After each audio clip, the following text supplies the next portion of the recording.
Film की शुरुआत होती है 1920 से, जब हमारे भारत देश पर अंग्रेजों का राज था। देश के अलग अलग प्रांतों में राजा महाराजाओं का शासन था, लेकिन अंग्रेजों के अधीन रह के। और उस वक्त राजा महाराजा अपने अंगरक्षक तो रख सकते थे, लेकिन सेनाएं नहीं। उसी वक्त की बात है जहां हम ट्रेन में सफर करते हुए राजकुमारी शिवांगी को देख पाते हैं, जिनकी शादी कुंवर वीर सिंह से हुई थी। शादी के बाद वे लोग लंदन में रहते थे, लेकिन आज शिवांगी अकेली इस तरह अपने घर जा रही थी, जिसकी आंखों में गहरे विचार और चिंता को हम साफ साफ देख पाते हैं। राजकुमारी शिवांगी ट्रेन से राजस्थान के शिकार नाम की जगह जा रही थी, जहां उसका महल था। शिवांगी को ऐसे अकेले देख सभी इसका कारण पूछते हैं, तो शिवांगी उन्हें सारी सच्चाई बताती है। और फ्लैशबैक में हमें पता चलता है कि शादी के बाद वीर सिंह के बैरिस्ट्री की पढ़ाई के लिए वे लोग जब लंदन शिफ्ट हुए थे, तब सब कुछ ठीक चल रहा था। उनके जीवन में चारों तरफ सिर्फ खुशियां ही खुशियां थी। यहाँ तक कि वीर सिंह को उनके प्रांत के एक सूबेदार बंसारी लाल ने एक नेकलेस भी भेजा था, लेकिन वो लॉकेट श्रापित था। एक रात हम उस लॉकेट में से किसी प्रेत आत्मा के साए को बाहर आते हुए देख पाते हैं। रात को वीर सिंह और शिवांगी सो रहे थे, तभी वीर सिंह की नींद किसी आवाज़ से टूट जाती है, और जब वो बाहर हॉल में जाकर देखते हैं तो उसे एक कुर्सी अपने आप हिलते हुए दिखता है, और देखते ही देखते वो कुर्सी खुद ब खुद रुक जाता है, जिसे देख वीर सोच में पड़ जाता है। और हम उसके पीछे एक चुड़ैल को देख पाते हैं, जहाँ हम रेवन बर्ड को भी देख पाते हैं। जिसके बाद वीर जाकर सो जाता है, लेकिन तभी वो चुड़ैल उस पर हमला कर देती है और उसके शरीर में समा जाती है। और दूसरे दिन से ही वीर की तबीयत बद से बदतर होने लगती है, तो वे लोग उसी वक्त वीर को हॉस्पिटल में एडमिट कराते हैं। लेकिन रात को रेवन बर्ड वहाँ भी आ जाते हैं, और देखते ही देखते वीर का शरीर एक भयानक तरीके से मुड़ने लगता है। ये देख डॉक्टर्स शिवांगी को रूम से बाहर भेज देते हैं, और वो रात ऐसे ही कट जाती है। दूसरे दिन शिवांगी देखती है कि उनके घर में लगे सभी तस्वीरों में वीर की आंखें काली हो गई हैं, जिसे देख केसर अम्मा बताती है कि वीर पर किसी ने काला जादू किया है। जिसे सुनकर शिवांगी चौंक जाती है, क्योंकि वीर एक बहुत ही अच्छा और सच्चा इंसान है, जिसका कोई कैसे दुश्मन हो सकता है। जिस पर केसर अम्मा बताती हैं कि वीर की सौतेली माँ ने ये काला जादू किया होगा, क्योंकि वीर महाराज का बड़ा बेटा है, तो जब तक वीर जिंदा है तब तक उनका बेटा राजगद्दी नहीं पाएगा। फिर कहानी प्रेजेंट टाइम में वापस आती है। ये सब सुनकर राजकुमार रुद्र प्रताप बौखला जाते हैं और अपने छोटे भाई राजकुमार सूर्य प्रताप को लेकर उसी वक्त कुंवर वीर सिंह के राजमहल की तरफ जाने लगते हैं। तभी महाराज उन्हें रोकते हुए कहते हैं कि वहाँ जाकर कोई फायदा नहीं है। जो लोग इस हद तक गिर सकते हैं वो कभी भी अपना गुनाह कबूल नहीं करेंगे। फिलहाल उनका मकसद जान लेना नहीं, बल्कि कुंवर वीर सिंह की जान बचाना है। जिसे सुनकर दोनों राजकुमार रुक जाते हैं और सभी मिलकर एक बाबा के पास जाते हैं। बाबा एक आईना और वीर की तस्वीर मंगवाते हैं और बताते हैं कि हमारी दुनिया और आत्माओं की दुनिया के बीच आईना एक दरवाजे की तरह काम करता है।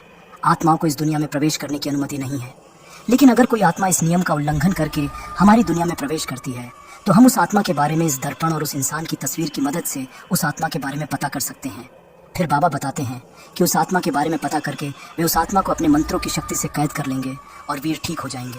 ये कहते हुए बाबा विधि शुरू करते हैं, और देखते ही देखते वो आईना एक पोर्टल में बदल जाता है। तभी हम वहाँ सैकड़ों रेवन बर्ड को देख पाते हैं, और इससे पहले कि बाबा कुछ समझ पाते, वो आत्मा उन्हें दूसरी दुनिया में खींच लेती है और थोड़ी देर बाद उन्हें लहूलुहान बाहर फेंक देती है। बाबा उन्हें बताते हैं कि वो आत्मा बहुत शक्तिशाली है, वे उस आत्मा को हरा नहीं सकते और ना ही कैद कर सकते हैं। फिर बाबा बताते हैं कि इस संसार में इस आत्मा को सिर्फ मेवाड़ वाले बाबा ही हरा सकते हैं। मेवाड़ वाले बाबा का नाम सुनते ही सभी परेशान हो जाते हैं, लेकिन कुछ नहीं कहते। ये देख शिवांगी सोच में पड़ जाती है कि ये मेवाड़ वाले बाबा कौन है, जिनके पास वीर का इलाज है, लेकिन उसका परिवार उस बाबा के पास जाना नहीं चाहता। तो घर वापस आने के बाद शिवांगी दूसरे दिन उनके शाही घोड़े संभालने वाले काका के पास जाती है, जिनसे पूछने पर वे बताते हैं कि मेवाड़ वाले बाबा कोई और नहीं बल्कि जय सिंह गुज्जर है। जय सिंह का नाम सुनकर शिवांगी अपने बीते दिनों में चली जाती है, और हम उसके फ्लैशबैक में देख पाते हैं कि शिवांगी और जय एक दूसरे से प्यार करते थे। शिवांगी एक राजकुमारी थी और जय एक गरीब घर से था। राजघराना उनका ये रिश्ता कभी भी मंजूर नहीं करते, लेकिन फिर भी दोनों के बीच बेइंतहा प्यार था। दूसरी तरफ शिवांगी के बुआ के पति राणा सा की बुरी नज़र उस पर थी। एक दिन राणा सा शिवांगी को अकेले पाकर उसके साथ गलत करने की कोशिश करता है, जिसे देख जय बौखला जाता है और राणा सा की खूब पिटाई करता है। और जय लगभग उनकी जान ही लेने वाला था, लेकिन शिवांगी के कहने पर जय उन्हें छोड़ देता है। राणा सा राजघराने के जमाई थे, जिस कारण उनकी पिटाई करने पर ब्रिटिश कोर्ट में जय पर मुकदमा चलता है, जहां शिवांगी को जब गवाही देने बुलाया जाता है तो सरप्राइजिंगली वो जय के खिलाफ गवाही देती है और सारा इल्ज़ाम उसी पर डाल देती है। शिवांगी बताती है कि जय उसके पीछे पड़ा हुआ था, और जब राणा सा ने उसे रोकना चाहा तो जय ने उन पर हमला कर दिया, और इस गवाही के बाद जज जय को 5 साल के लिए जेल भेज दिया। लेकिन 5 साल बाद जय एक अलग इंसान बन चुका था। इन वर्षों में जय ने बहुत सी सिद्धियां और तंत्र मंत्र की विद्या प्राप्त कर ली थी। फिर कहानी प्रेजेंट टाइम में वापस आती है, जहां हम जय को देख पाते हैं, जो अपनी सिद्धियों की मदद से लोगों को भूत प्रेत और पिशाच से मुक्ति दिलाता है। तो एक दिन जय को एक सेठ उनके घर बुलाता है, जिनकी बेटी की अगले दिन शादी थी, लेकिन उससे पहले ही उस पर किसी आत्मा का साया आ गया था। तो जय वहां आकर दुल्हन के घर वालों को हिम्मत दिलाता है और अकेले उस कमरे में चला जाता है जहां वो आत्मा जय पर हमला कर देता है। लेकिन जय की ताकत के सामने वो आत्मा टिक नहीं पाता और वहां से भाग जाता है। अपनी बेटी को सही सलामत पाकर वो सेठ बहुत खुश होता है और जय को पैसे देने की कोशिश करता है, जिसे मना करते हुए जय बोलता है कि वो पैसे के लिए लोगों की मदद नहीं करता और अगर वे लोग उसे कुछ देना ही चाहते हैं तो उनकी बेटी के शादी का न्योता दे, वही उसकी फीस होगी। जिस पर वो सेठ खुशी खुशी मान जाता है। जिसके बाद जब जय अपने घर वापस आता है तो काका को वहां देखता है, जो उसे लेने के लिए शाही रथ लेकर आए थे। काका जय को सारी बात बताते हैं और ये भी बताते हैं कि शिवांगी उससे मिलना चाहती है। शिवांगी का नाम सुनकर जय गुस्सा हो जाता है और उन्हें वहां से चले जाने को कहता है। काका बोलते हैं कि वे उसे लिए बिना नहीं जा सकते, तो वे बाहर उसका इंतजार करेंगे और ये कहकर काका वापस रथ के पास चले जाते हैं। काका के जाने के बाद जय को शिवांगी द्वारा दिए गए धोखे और बेवफाई की याद आती है, जिसे याद करके जय और भी गुस्सा हो जाता है। तभी वो नोटिस करता है कि वो शाही रथ अभी भी उसके घर के सामने खड़ा है, जिसे देख जय काका को वहां से चले जाने को कहने जाता है। लेकिन उस रथ के अंदर शिवांगी होती है, जिसे देख जय के घाव और भी ताज़ा हो जाते हैं।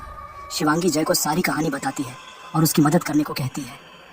जय कहता है कि शिवांगी ने उसके प्यार के बदले सिर्फ घाव और दर्द ही दिया है, जिसके बदले में वो शिवांगी को नफरत के सिवा और कुछ नहीं दे सकता और उसे वहां से चले जाने को कहता है।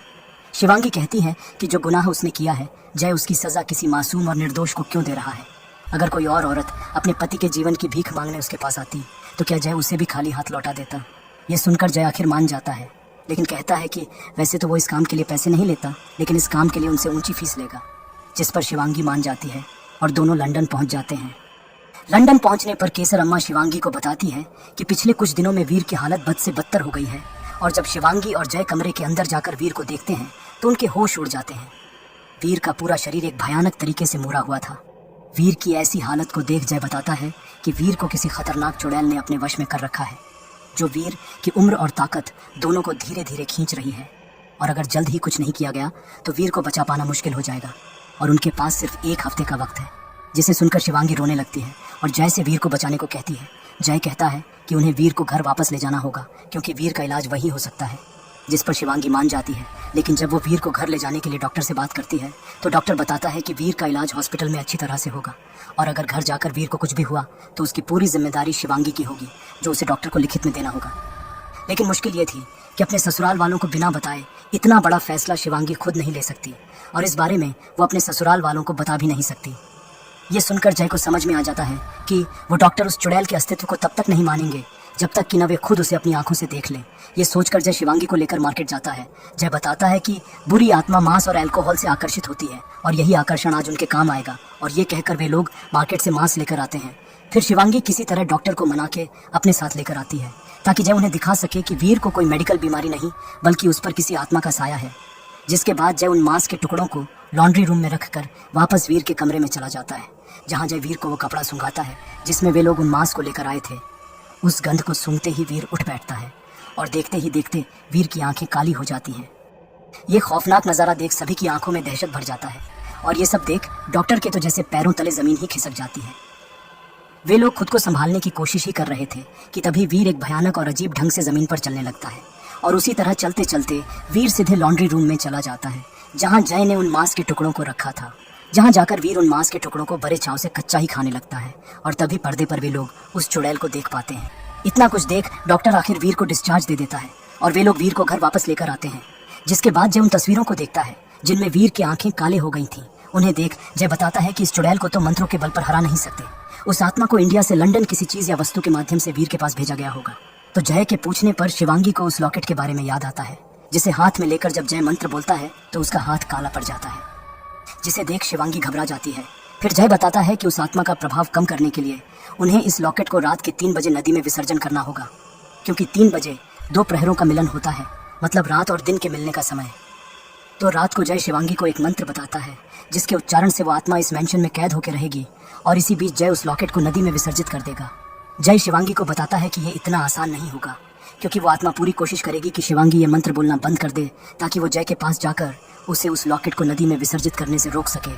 जिस पर शिवांगी बोलती है कि चाहे कुछ भी हो जाए वो मंत्रों का उच्चारण बंद नहीं करेगी। जिसके बाद जय उस लॉकेट के विसर्जन के लिए निकल जाता है और शिवांगी मंत्रों का जाप करने लगती है और हम एक टग ऑफ वॉर टाइप का सिचुएशन देख पाते हैं।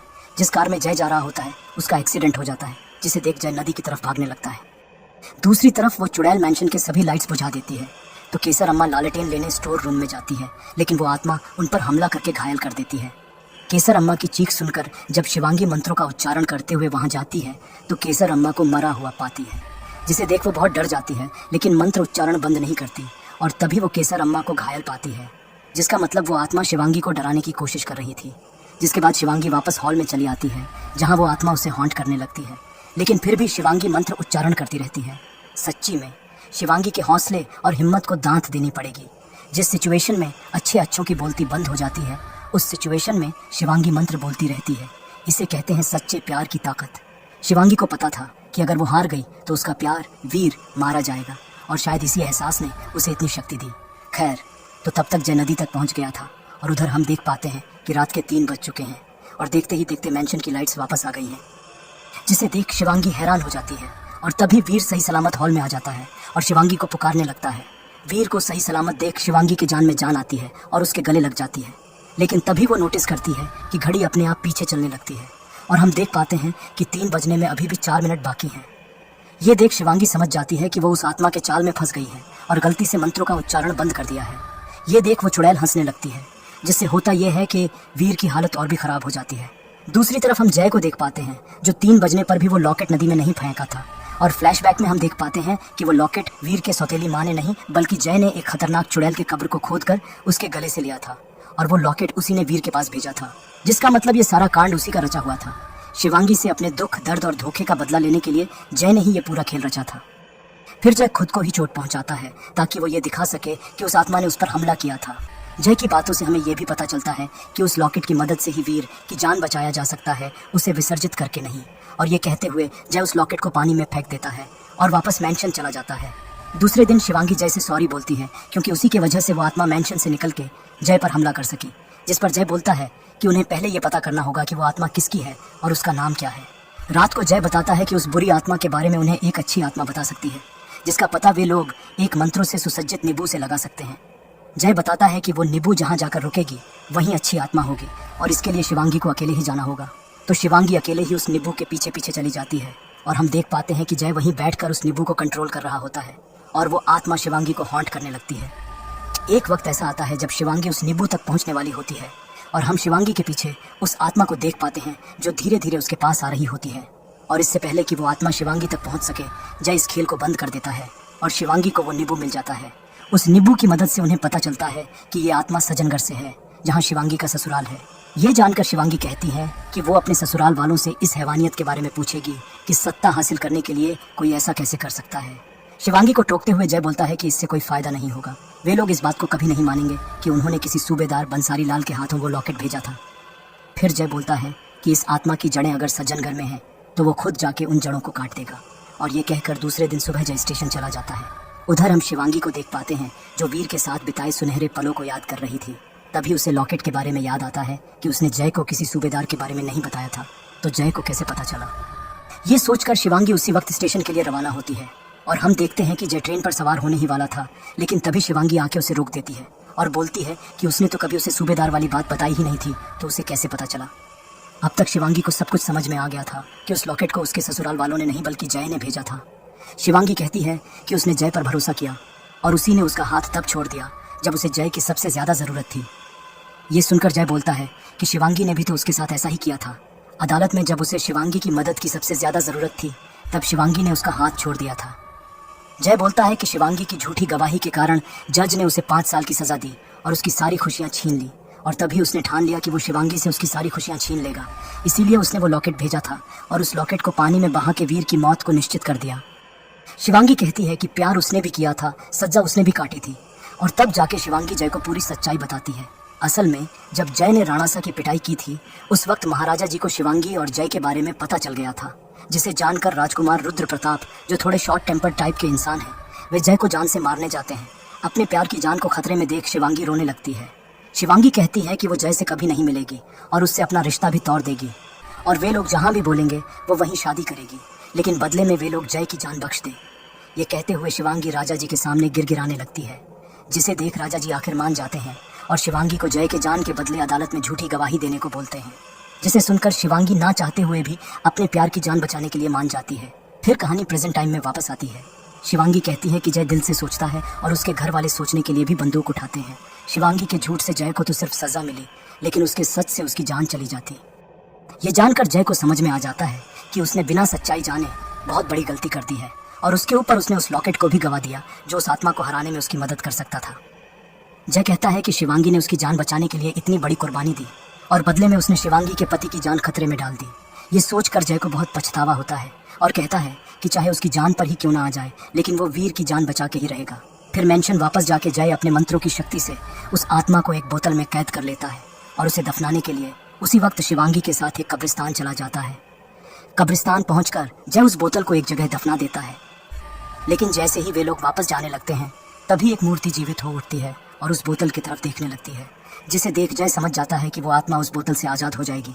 ये जानकर जय तुरंत उस बोतल को लेने जाता है, लेकिन तब तक बहुत देर हो चुकी थी। वो आत्मा आज़ाद हो गई थी और एक भयानक हंसी के साथ उन पर हमला कर देती है और जय को हवा में उठाकर ज़मीन पर पटक देती है, जिससे जय बहुत घायल हो जाता है और बेहोश हो जाता है, और ये सीन यहीं कट हो जाती है। दूसरे दिन सुबह जय को मैंशन में होश आता है। होश में आने के बाद जय शिवांगी को अपने सामने देखता है, जिससे वो अपनी नज़रें नहीं मिला पाता। जय कहता है कि वो गलत करते करते इतना दूर निकल गया कि वो ये भूल गया कि जब ठीक करने का वक्त आएगा तब सब कुछ गलत हो जाएगा। जिस आत्मा को उसने वीर को वश में करने के लिए भेजा था वो अब उसी के वश में नहीं रही, जिस पर शिवांगी बताती है कि अब उनके पास बहुत ही कम समय बचा है, और हम देख पाते हैं कि वीर का शरीर अब सड़ने लगा है।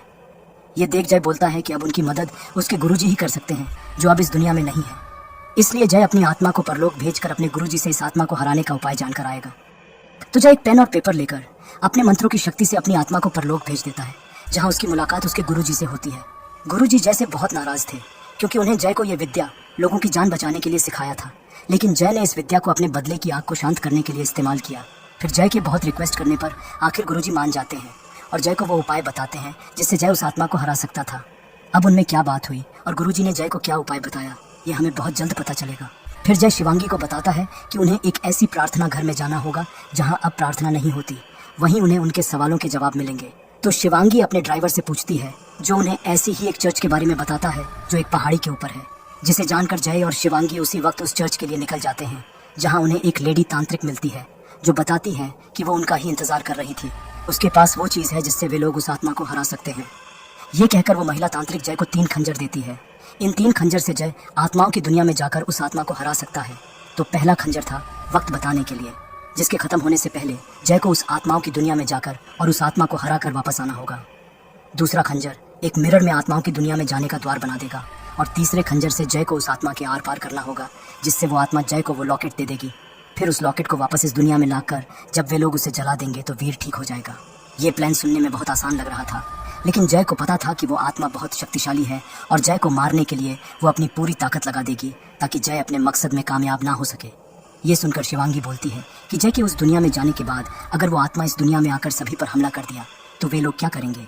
जिसे सुनकर जय शिवांगी को एक नारियल देता है और बताता है कि जब तक शिवांगी उस नारियल को अपने हाथ में लेकर मिरर के सामने बैठी रहेगी तब तक वो आत्मा इस दुनिया में नहीं आ पाएगी। जिसके बाद जय उस मिरर की मदद से आत्माओं की दुनिया में प्रवेश कर जाता है और शिवांगी उस नारियल को लेकर मिरर के सामने बैठ जाती है। वो दुनिया रियल वर्ल्ड का हूबहू प्रतिबिंब होता है, जहाँ जाकर जय बड़ी ही सावधानी से उस आत्मा को खोजने लगता है। लेकिन तभी हम उस आत्मा को देख पाते हैं जो जय के ठीक पीछे होती है, और देखते ही देखते वो आत्मा जय पर हमला कर देती है। जिसके बाद दोनों में एक घमासान लड़ाई होती है जिसमें जय बहुत घायल हो जाता है। शिवांगी के नारियल को पकड़े रहने के कारण वो आत्मा रियल वर्ल्ड में नहीं जा पा रही थी, जिसका फायदा उठाकर जय उस आत्मा पर हमला कर देता है। लेकिन वो आत्मा जय को बैरल्स पर फेंक देती है, जिससे जय घायल तो हो जाता है, लेकिन इससे होता यह है कि रियल वर्ल्ड में भी वो बैरल्स शिवांगी पर गिरता है, जिससे उसके हाथ से वो नारियल गिर के टूट जाता है। ये देख जय समझ जाता है कि अब उन सभी की जान खतरे में है, तो वो अपनी पूरी ताकत लगाकर खड़ा होता है और अपने खून की बूंदें चारों तरफ बिखेर देता है। जिससे होता यह है कि जैसे ही उसके खून की बूंदें उस आत्मा पर गिरती हैं तो वो आत्मा उसे दिख जाती है जो चुपके से रियल वर्ल्ड में जा रही थी, और बिना देर किए जय खंजर को उस आत्मा के आर पार कर देता है, और ऐसा करते ही जय को वो लॉकेट मिल जाता है और वो आत्मा वहाँ से चली जाती है। फिर जय उस लॉकेट को लेकर मिरर की तरफ जाने लगता है कि तभी वह आत्मा आकर जय को पकड़ लेती है। ये देख जय उस लॉकेट को रियल वर्ल्ड में शिवांगी की तरफ फेंक देता है और उस मिरर को तोड़ देता है। शिवांगी के पास वक्त कम था और बिना वक्त गवाए शिवांगी उस लॉकेट को आग में फेंक देती है, और इस तरह उस आत्मा का खात्मा हो जाता है। उस आत्मा के मरते ही वीर भी धीरे धीरे ठीक हो जाता है, लेकिन इसमें शिवांगी अपने दोस्त जय को हमेशा के लिए खो देती है। वीर को सही सलामत देख शिवांगी बहुत खुश होती है और सीन यहीं कट हो जाती है।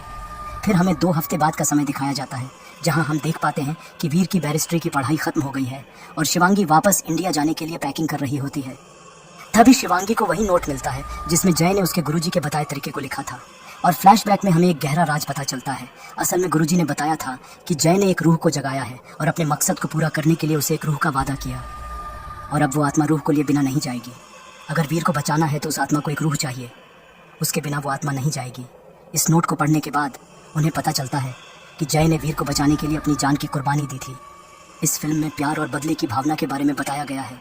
जहाँ प्यार और हिम्मत हमें जिंदगी देती है, वहीं नफरत और बदले की भावना हमारे जीवन को बर्बादी की तरफ लेकर जाती है। दोनों भावनाओं को इस फिल्म में दो इंसानों के माध्यम से बताया गया है। जहाँ शिवांगी ने अपने जीवन के पहले पड़ाव में जय से सच्चा प्यार किया, लेकिन उसकी जिंदगी बचाने के लिए अपने प्यार की कुर्बानी दी। लेकिन शिवांगी की मजबूरी ये थी कि वो जय को ये बात नहीं बता पाई और इसी कुर्बानी को जय ने बिना सोचे बिना जाने धोखा और बेवफाई समझ लिया। प्यार तो जय ने भी किया था, लेकिन जैसा मैंने अपनी पिछली मूवी एक्सप्लेनेशंस में कहा था, प्यार अगर करो तो उस इंसान पर विश्वास भी करो। और इसीलिए जय बेवजह बदले की आग में जलता रहा और वो पाप कर बैठा जो वो कभी नहीं करता। फिर शिवांगी के जीवन में दूसरा पड़ाव आया, जहाँ उसने सच्चे मन से वीर को अपना पति माना और उनकी जान बचाने के लिए सब कुछ किया। यहाँ तक कि वो उस आत्मा से भी नहीं डरी जिसे सामने देख अच्छे अच्छों की बोलती बंद हो जाती है। अंत में मैं सिर्फ यही कहूँगा कि अच्छे इंसानों के साथ शुरुआत में भले ही बुरा हो, लेकिन अंत उनका अच्छा ही होता है। और वहीं बुरे इंसानों के साथ शुरुआत में भले ही अच्छा हो, लेकिन अंत में उनका बुरा ही होता है। दोस्तों, अगर आपको ये एक्सप्लेनेशन अच्छी लगी हो तो इसे लाइक कर देना और अभी तक सब्सक्राइब नहीं किए हो तो सब्सक्राइब भी कर देना। इसी के साथ ये मूवी यहीं समाप्त हो जाती है। तो चलिए मिलते हैं दूसरी मूवी एक्सप्लेनेशन में।